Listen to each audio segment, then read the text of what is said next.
क्या आपने कभी नोटिस किया है, जिस इंसान को आप सबसे ज्यादा चाहते हैं वही आपको सबसे ज्यादा इग्नोर करता है।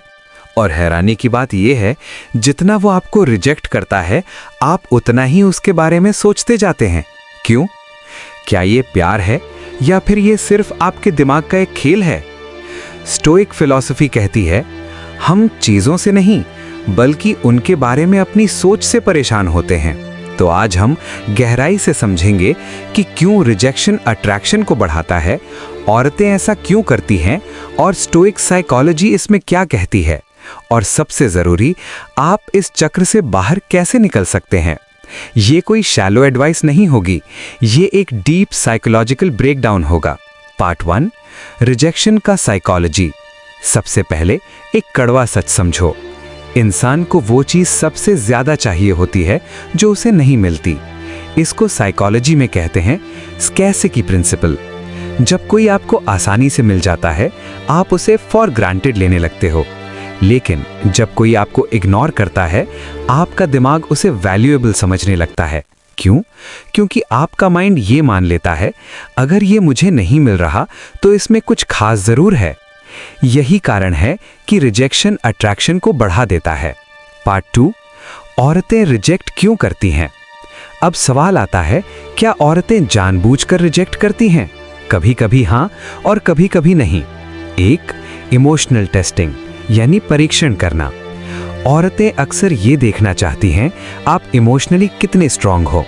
अगर वो आपको इग्नोर करे और आप तुरंत बेचैन हो जाओ तो आप फेल हो जाते हो, क्योंकि स्टोइक माइंडसेट कहता है जिस चीज पर आपका कंट्रोल नहीं उसे लेकर रिएक्ट मत करो। 2, वैल्यू चेक, आपकी कीमत जानना। अगर आप हमेशा अवेलेबल हो तो आपकी वैल्यू कम हो जाती है, लेकिन जब आप थोड़ा डिस्टेंस रखते हो तो क्यूरियोसिटी बढ़ती है। 3, जेन्युइन लैक ऑफ इंटरेस्ट, सच में इंटरेस्ट नहीं है। ये सबसे इंपॉर्टेंट पॉइंट है। हर रिजेक्शन का मतलब गेम नहीं होता, कभी कभी वो सच में इंटरेस्टेड नहीं होती, और यही वो जगह है जहां लोग सबसे बड़ी गलती करते हैं, वो इल्यूजन में जीने लगते हैं। पार्ट 3, स्टोइक साइकोलॉजी क्या कहती है?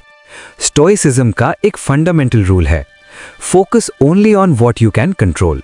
आप कंट्रोल कर सकते हो अपनी सोच, अपनी इमोशंस, अपनी एक्शंस, लेकिन आप कंट्रोल नहीं कर सकते किसी और के फीलिंग्स, किसी का अट्रैक्शन, किसी का बिहेवियर।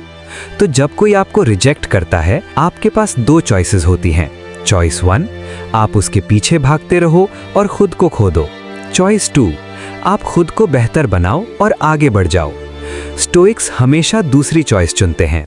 पार्ट 4, रिजेक्शन से ऑब्सेशन क्यों बन जाता है? अब सबसे डीप पार्ट, रिजेक्शन अक्सर ऑब्सेशन में क्यों बदल जाता है? एक, ईगो हर्ट होता है। जब कोई आपको रिजेक्ट करता है आपको लगता है मैं इनफ नहीं हूं, और फिर आप उसे प्रूव करना चाहते हो कि आप डिजर्व करते हो। 2, इनकम्प्लीट स्टोरी इफेक्ट। जब कोई रिलेशनशिप शुरू होने से पहले खत्म हो जाता है तो आपका माइंड क्लोजर नहीं पा पाता और फिर वो बार बार उसी इंसान के बारे में सोचता है। 3, डोपामीन लूप। कभी वो अटेंशन देती है, कभी इग्नोर करती है।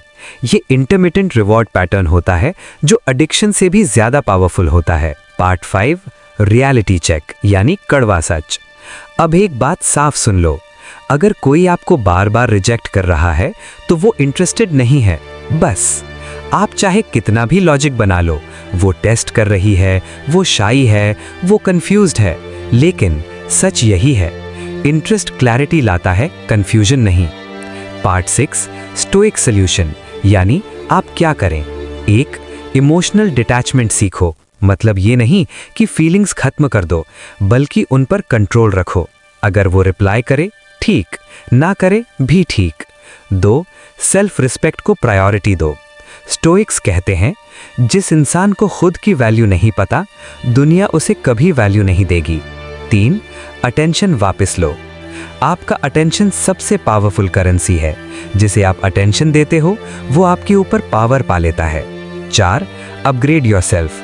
Focus on health, money, skills, mindset. जब आप खुद को इंप्रूव करते हो तो अट्रैक्शन नेचुरली आता है। Part 7, powerful mindset shift. ये एक लाइन आपकी जिंदगी बदल सकती है। मैं किसी को इम्प्रेस करने के लिए नहीं, अपने पर्पस के लिए जीता हूं।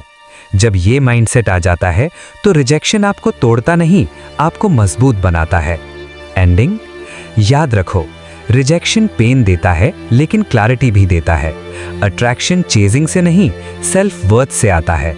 और स्टोइक आदमी कभी भी किसी के पीछे नहीं भागता, वो खुद को इतना वैल्यूएबल बना लेता है कि लोग उसकी तरफ खींचते हैं। तो अगली बार जब कोई आपको इग्नोर करे तो उसके पीछे मत भागो, खुद को इतना बेहतर बनाओ कि उसे रियलाइज हो कि वो क्या खो चुकी है। आउट्रो लाइन, जिस दिन आपने खुद को कंट्रोल करना सीख लिया, उस दिन दुनिया आपको कंट्रोल नहीं कर पाएगी।